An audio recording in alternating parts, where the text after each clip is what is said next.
Hello listeners, I am Dr. Anuj Kumar Sharma, working in Center for Advanced Studies, which is in campus research driven institute of Dr. APJ Abdul Kalam Technical University located in Lucknow. So we are discussing the subject strength of material. So this is lecture number 28. Basically today we are going to start the fourth unit. The topic of today's lecture is thin cylindrical shell. So it is very simple unit as far as the content is concerned and the topics are concerned. So now we will see what are the topics which we are going to cover in today's lecture. So these are the outlines of today's lecture. First we will take the introduction of thin cylindrical vessels, how they can be classified, how many types of cylindrical cells are there, and what is the criteria upon which we can classify the cylinders. Then we will discuss the failures in thin cylindrical shells, what are the main cause and how they fail and how do they behave in the failing conditions. Now we will see the stresses in thin cylinders also due to the loading, or we can say if we fill the liquid inside that, or pressurized liquid we will fill inside the vessel, how it will create the stresses in the cylinder. Then we will discuss the design of thin cylindrical vessels, or we will see the criteria on which we generally design the thin cylinders. Then we will discuss the strain and volumetric strain in thin cylindrical cells, and after that we will take very small numerical problem to understand the basic concept behind the formulas. So in daily life we see many examples of the thin cylindrical vessels. जैसे हम लोग यहाँ पे देख सकते हैं कि we have the domestic gas cylinders, even we can see the storage cylinders in the company, we can see the storage cylinders for the storage or for the transport of the liquefied natural gas or liquefied petroleum gas LPG, or some diesel, petrol, these kind of things we transport in the vessels. So these vessels are a very important part of our daily life. So what are thin cylinders basically? So if you will see, the cylindrical vessels may be thin or thick depending upon the thickness of the plate. जिस plate के वो बन रहे हैं cylinders, उसकी thickness क्या है actually, it depends upon the geometry of that cylindrical cell. Then we can classify them whether it is the thin cylindrical cell or thick cylindrical cell. तो जो unit number 4 है इस topic, इस subject की, that has been divided into two parts. First part is for the thin cylindrical cells and second part is the thick cylindrical cell. So in this lecture we will discuss about thin cylindrical cells. तो thin cylindrical cell को classify करने का जो तरीका है वो ये है कि जो इनकी wall thickness है, if the wall thickness is equal to or less than 1/20th of the internal diameter. Let's say this is the front view of the cylindrical cell and this is the thickness of this cylindrical cell. ये किसी एक plate का बना हुआ है और इसकी जो thickness है that is T, और let's say कि इसका जो internal diameter है, let's say this diameter is capital D, or if we talk about the external diameter, let's say that external diameter is D. So what would be D? So D would be equal to small d plus 2 times of thickness. So this is the external diameter. So if जो thickness है this T, if T is less than or equal to 1/20th of this small d, तो अगर ये relation होता है then that cylinder is known as the thin cylinder, और अगर इससे ज़्यादा होता है then it is known as the thick cylinder. So there must be some quantified value upon which we can classify the cylinders. And if you see, the cylinders are generally, these thin cylinders are generally used to operate under the pressure up to 300 bar or more. तो generally इतने बार के pressure को ये लोग ये sustain कर लेते हैं. सो अब अगर हम फेलियर की बात करें तो जो अगर हम फेलियर देखें तो cylinders are designed considering the ways in which they fail. तो जो हमारी रिक्वायरमेंट है डिफरेंट डिफरेंट लोकेशंस पे हमारी डिफरेंट डिफरेंट रिक्वायरमेंट है। कहीं पे हम लोग उसको एक सिलेंड्रिकल पाइप के फॉर्म में यूज़ कर रहे हैं, कहीं पे हम उसको स्टोरेज के लिए यूज़ कर रहे हैं, तो दोनों की रिक्वायरमेंट अलग है, दोनों का फेलियर कंडीशंस भी अलग अलग होगा। तो यहाँ पे हम लोग उसी चीज़ को देखते हैं। तो ये दो तरीके से फेल हो सकते हैं। सो फर्स्ट में be it may fail along the longitudinal seam. तो जो कोई भी सिलेंडर है, let's say this is the cylinder, तो इसके दो इंपॉर्टेंट चीज़ें होती हैं। एक तो ये लॉन्गिट्यूडनल सीम, तो अगर यहाँ पे कोई वेल्ड कर रखा है, आपने कोई शीट मोड़ के राउंड करके एक आपने सिलेंड्रिकल सेल बनाई है, उसको राउंड करते हैं, तो जो उसकी सीम होगी वो ये होगी। तो यहाँ पे अगर फेलियर होता है, that is known as the failure along the longitudinal seam. तो वो किस तरीके से होगा, अगर हम इस डायग्राम को देखें तो ये जो सीम है, ये लॉन्गिट्यूडनल सीम पे अगर यहाँ पे फेल होता है, अगर पाइप होता है, कोई वाटर पाइप है, generally in case of winters how do they fail, they fail if the water freezes, then what happens, its volume rises because water freezes at generally atmospheric pressure की अगर हम बात करें 0 degree centigrade पे freeze करता है, तो its volume rises, बढ़ता है, और वॉल्यूम जब बढ़ता है तो वाटर उसमें बाहर नहीं निकल पाता, तो पाइप को डिस्ट्रॉय करता है। तो पाइप जब फटता है तो वो इस लाइन के अलॉन्ग जनरली फटता है। क्यों फटता है, that will discuss in the subsequent slides. तो ये लॉन्गिट्यूडनल सीम के अलॉन्ग अगर फेल होगा तो यहाँ पे ये स्ट्रेसेस जनरेट होती हैं। So these stresses are generally represented as sigma T, right. उसके अलावा दूसरा जो फेलियर होता है that is failure across the transverse section. और वो ट्रांसवर्स सेक्शन का फेलियर कैसे होगा, वो इस तरीके से होगा कि ये पूरा पाइप है, तो ये वाली जो सरफेस है, ये वाली, तो इसके अलोंग जो स्ट्रेसेस अगर कम पड़ेंगी, स्ट्रेसेस ज़्यादा हो जाएंगी और रेजिस्टिंग फोर्स उतना नहीं हो पाएगा, then it will fail. So generally it is represented by sigma L. So these two types of stresses are induced in the thin cylinders. Thick cylinder में एक और रेडियल स्ट्रेसेस इंड्यूस होती हैं, तो that we don't consider here because the thickness is almost negligible as compare to the other dimensions. So जो stresses induce होती हैं, so due to internal fluid pressure, अब सपोज करिए कि इसमें एक इंटरनल फ्लूइड प्रेशर फ्लो कर रहा है, तो अगर उसकी वजह से क्या स्ट्रेसेस होंगी, तो पहली आती है हुप और सर्कमफ्रेंशियल स्ट्रेसेस। तो जो जिनको हम लॉन्गिट्यूडनल, जो पहला वाला जो केस देखा था, तो वो जो स्ट्रेसेस इंड्यूस होती हैं, जो ये वाली स्ट्रेसेस हैं, तो अगर ये पाइप है और ये उसकी थिकनेस है, तो ये वाली जो सरफेस है, ये अलग अलग अगर हम इसको करते हैं, तो यहाँ पे जो स्ट्रेसेस इंड्यूस हो रही हैं ये वाली, so these stresses are known as the hoop stresses और सर्कमफ्रेंशियल स्ट्रेसेस, राइट। सो ये जनरली टेंसाइल स्ट्रेसेस होती हैं, तो ये जो स्ट्रेसेस हैं इनको हुप स्ट्रेसेस बोलते हैं। सेकेंड जो स्ट्रेसेस होती हैं वो लॉन्गिट्यूडनल और एक्सियल स्ट्रेसेस, ये लॉन्गिट्यूडनल सेक्शन पे होती हैं, तो these are not the longitudinal stresses, these are the transverse section पे जो या अक्रॉस क्रॉस सेक्शंस पे जो डेवलप होती हैं स्ट्रेसेस, उनको हम बोलते हैं लॉन्गिट्यूडनल और एक्सियल स्ट्रेसेस।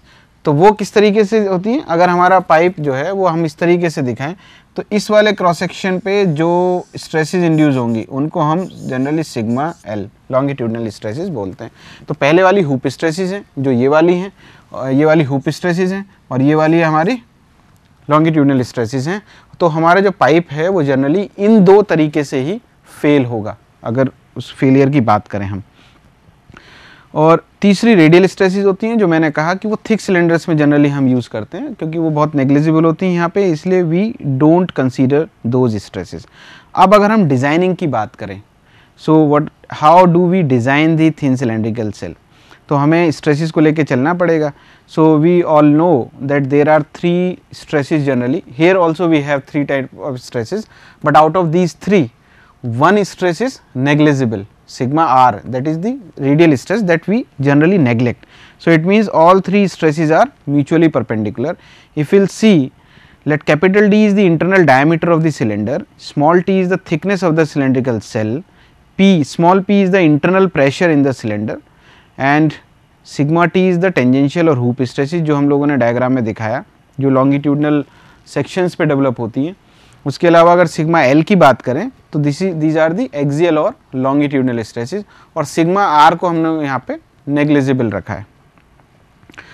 तो ये वाला जो हमारा अगर देखें हम डायग्राम, तो इसमें हमारी जो सिग्मा टी है, ये वाली जो सिग्मा टी जो जनरेट हो रही हैं, सो यही स्ट्रेसेस उसको बांध के रखे हुए हैं। तो अगर हम देखें फॉर हूफ स्ट्रेस डिटर्मिनेशन अगर हम कैलकुलेट करना चाहें तो यहाँ पे अगर हम देखें, सो लेट्स से this is the projected area, total projected area would be how much, अगर इसके अंदर ये P प्रेशर अगर लग रहा है इसकी दीवारों पे, तो इसको बचा कौन रहा है, ये वाला एरिया मल्टीप्लाइड बाई प्रेशर, तो इतनी स्ट्रेसेस इंड्यूस हो रही हैं। So what would be it's area,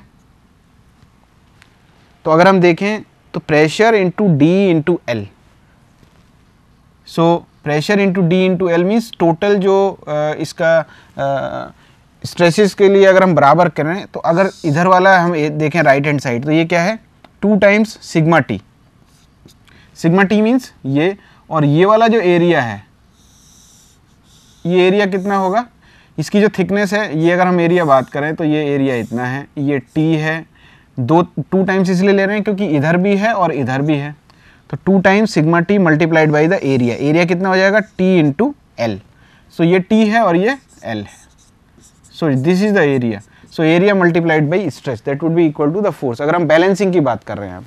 और दूसरा क्या है P into D into L, so what is this, this is the D, this is L, तो ये जो एरिया है मल्टीप्लाइड बाई ये प्रेशर जो है वो डाउनवर्ड काम कर रहा है। अगर हम इक्विलिब्रियम की बात करें तो यहाँ पे अगर ये इस तरीके से चल रहा है तो ये वाला जो है वो डाउनवर्ड काम कर रहा है और यहाँ पे जो स्ट्रेसेस लग रही हैं वो अपवर्ड काम कर रही हैं। तो ये अगर हम फोर्स की टर्म में इसको लिखें तो जो इस पे फोर्स है प्लस इस पे फोर्स है दैट इज़ अपवर्ड, और जो इस पे फोर्स है दैट इज़ डाउनवर्ड।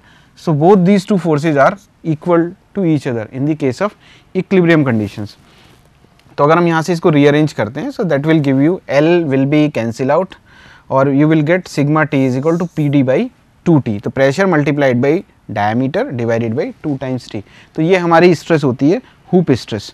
और अगर हम सर्कमफेरेंशियल स्ट्रेस की बात करें या जिसको जो लॉन्गिट्यूडनल स्ट्रेस की अगर हम बात करें तो वो डायग्राम ये है।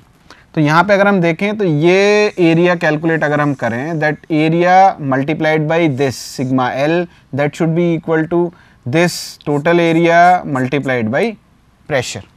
सो टोटल एरिया जो हमने यहाँ पे दिखाया हुआ है ये वाला, सो उस पर ये काम कर रहा है। So this P multiplied by ये area that should be equal to sigma L जो ये काम कर रहा है मल्टीप्लाइड बाई ये वाला एरिया जो ये पाइप की थिकनेस वाला एरिया है।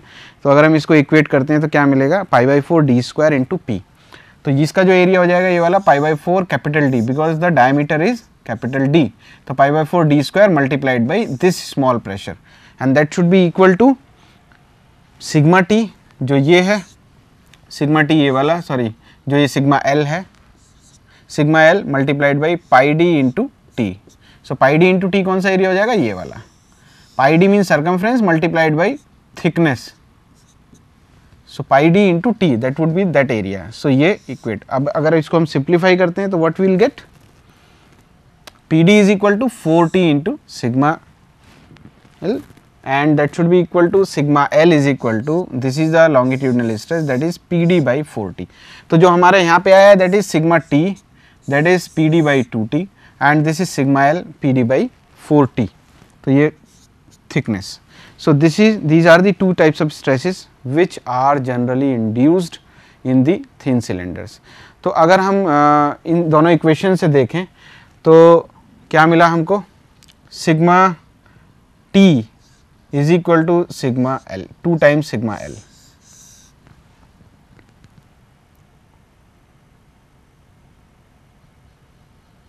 सिग्मा T, तो यहाँ से अगर हम देखें सिग्मा T इसको डिवाइड कर दीजिए, sigma T upon sigma L is equal to, इसको अगर हम डिवाइड करेंगे PD से PD कैंसिल हो जाएगा, ऊपर हो जाएगा 4/2, so that would be equal to, so you will get sigma T is equal to 2 times sigma L। So this relation you have got, right?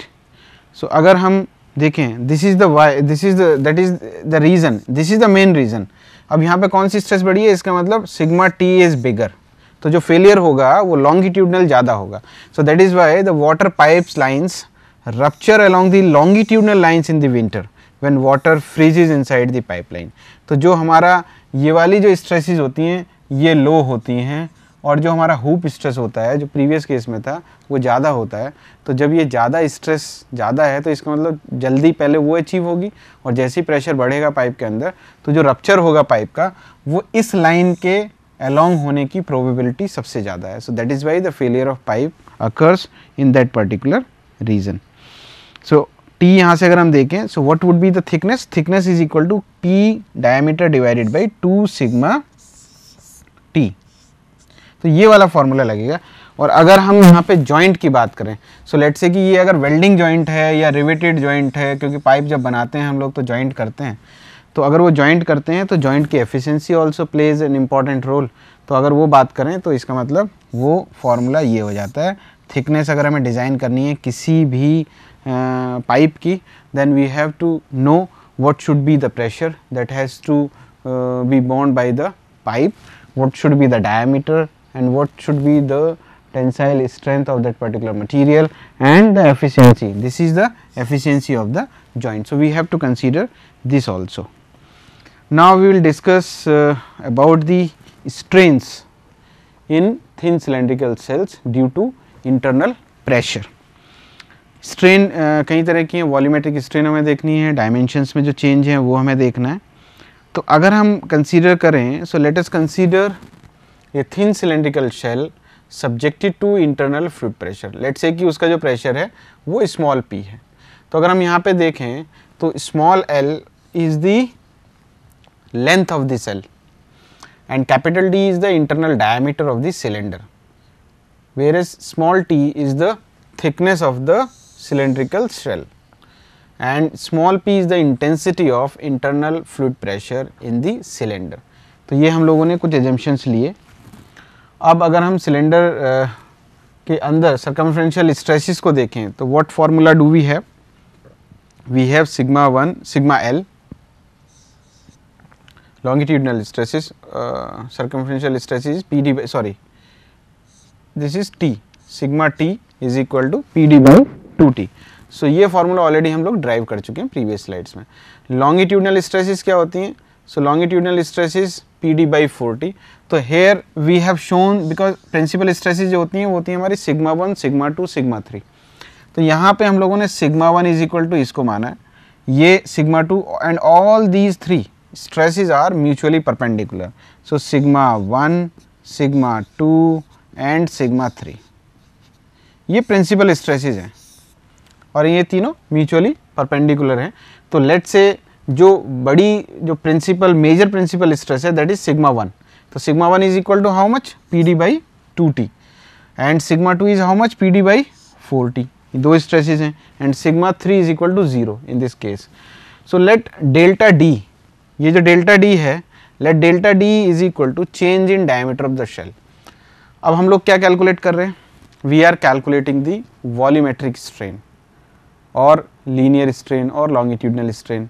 So in these cases we have to find out the change in the dimensions due to the pressure. जैसे balloon होता है, balloon के अंदर अगर हम air भरते हैं तो what happens to the balloon? Balloon का साइज़ बढ़ता है, इसका मतलब स्ट्रेन हो रहा है, उसमें अंदर वॉल्यूमेट्रिक स्ट्रेन आ रहा है. अगर हम किसी पाइप की बात करें तो पाइप में अगर हम फ्लूइड प्रेशर बढ़ा रहे हैं तो what happens to the volume? Linearly भी उसके अंदर बढ़ रहा होगा, लॉन्गिट्यूडनली भी बढ़ रहा होगा, लेटरली और लॉन्गिट्यूडनल दोनों डायमेंशंस में बढ़ रहा है. So overall its volume is increasing. So volume definitely there must be some change in the volume with respect to the original volume. So that is our main aim. तो strain हमको calculate करनी है. तो वही हमने माना कि let delta D जो है उसमें चेंज इन डायमीटर हुआ और डेल्टा एल उसकी लेंथ में चेंज हुआ. So if will see and we let us suppose 1/m is the Poisson's ratio. Poisson's ratio जानते हैं हम लोग, lateral strain upon longitudinal strain. So ये लेटरल अपॉन लॉन्गिट्यूडनल स्ट्रेन. तो ये स्ट्रेन इसके अंदर रही होगी. So it means we have to determine the change in the lateral as well as in the longitudinal dimensions. तो पॉइजन्स रेशियो हमने suppose कर लिया. अब अगर हम देखें सर्कमफ्रेंशियल स्ट्रेन्स क्या होंगी, so let's say delta D upon D. तो जो सर्कमफ्रेंशियल स्ट्रेन है दैट वुड बी एप्सिलॉन 1 और here we have written by small e. So this is the circumferential strain. So change in diameter upon diameter. So that would be equal to, क्योंकि हम लोगों ने दोनों तरफ इसको देखा है, तो अगर हम पॉइजन्स रेशियो को कंसीडर करें, so that would be equal to first strain minus second strain. So sigma 1 upon E minus 1 by M sigma 2 by E, क्योंकि ये फॉर्मूला होता है कि एक स्ट्रेन की वजह से अगर हम स्ट्रेस निकालें, सो that would be equal sigma 1 upon E minus new, और sometimes we represent by 1 nu and sometimes by 1 by m multiplied by sigma 2 upon e, क्योंकि एक स्ट्रेस जो है वो एक डायरेक्शन में एक्सपेंड करेगी और दूसरे डायरेक्शन में कॉन्ट्रैक्शन होगा, that why it becomes negative. Already we have discussed in earlier chapters and earlier topics. So here we can see it would be, we can replace sigma 1 and sigma 2 from here. Sigma 1 value we have, sigma 2 value we have, so we can replace here. So we get Pd by 2Te minus Pd by 4Te multiplied by m. So if you see, we can take out the common, so it becomes Pd by 2Te into 1 minus 1 by 2m. So longitudinal strain अगर हम calculate करना चाहें, that becomes sigma delta L upon L. तो वो हम लोगों ने circumferential strain निकाली, ये हम लोगों ने दूसरी स्ट्रेन माइनस स्ट्रेन अगर हम निकालें, तो यहाँ पे भी वही सिग्मा 2, ये सिग्मा 2 की वजह से हो रही है, तो sigma 2 by E minus sigma n sigma 1 by E multiplied by Poisson's ratio, that is 1 by M. यहाँ पे हम लोगों ने वैल्यू पुट की, and if will solve it we get Pd by 2Te into 1 by 2 minus 1 by m. तो epsilon 1 आ गया और epsilon 2 आ गया. So these are the this is epsilon 2. So these are the strains which are developed in the thin cylinders. So अब diameter may be find out by, अगर हम diameter में change निकालें तो we have delta d by d. So delta d by d is equal to epsilon 1. ये formula already हमारे पास था. So delta d by d is equal to epsilon 1. So we can calculate using this formula. Now we have the value of epsilon 1, put this value here, you can get the value of delta d. Similarly, this has become Pd square by 2Te into 1 minus 1 by 2m. Now changes in the length may be find out. अगर हम delta L निकालना चाहें तो कैसे निकलेंगे, तो उसके लिए already we have this formula. So delta L upon L is equal to epsilon 2. This formula we had. तो यहाँ से हम इसको जब रखेंगे तो you can put the value of epsilon 2, you will get Pd by 2Te into 1 by 2 minus 1 by m into L. ये expression मिला. सिंप्लीफाई करते हैं, Pd L by 2Te we can take as common, it becomes 1 by 2 minus 1 by m. Now volume of the cylinder would be how much? That would be simple formula, pi by 4 d square into L. So this is the volume of the cylinder. If we calculate, we differentiate it. So what we can get if we differentiate it with respect to L? So pi by 4 d square into L by 4, इसको अगर हम differentiate करते हैं, we'll get dV is equal to pi by 4 d square को 2d into L and take it, means we can take d as constant, d as variable, L as constant first, plus then d as a constant, L as a variable, so it becomes delta L. So this after differentiating, so differentiate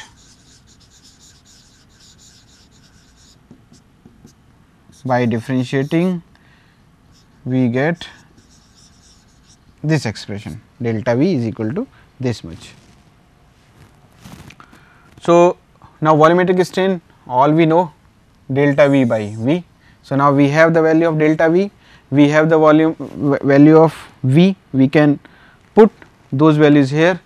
So if we put, we can get this, we can differentiate this basically. By putting those values here, we have got this relation, 2 into d delta d by d plus delta L by L. So now it means what is this, 2 times circumferential strain plus longitudinal strain is equal to change in volume. So this relation is important, sometimes it can be asked to derive. So this is the relation, it can be asked, so we can easily remember this relation. Now we have put all those values here, delta d by d we can put, delta L by L we can put. So now we can simplify it. So delta epsilon V is equal to Pd by 2Te into 5 by 2 minus 2 by m. So, this is the volumetric strain which is developed in thin cylindrical cells due to internal pressure small p. तो ये जो pressure है उसकी वजह से ये volumetric strain induce होती है. So, now we will take very small numerical, just formula based numerical to understand the concept how the numericals come on this topic. So, if we will see, let us take this simple numerical problem, a thin cylindrical thin cell 80 centimeter in diameter. So, diameter is given, 3 meter long, length is given, diameter is given, is having 1 centimeter metal thickness. So, it means T is given to you.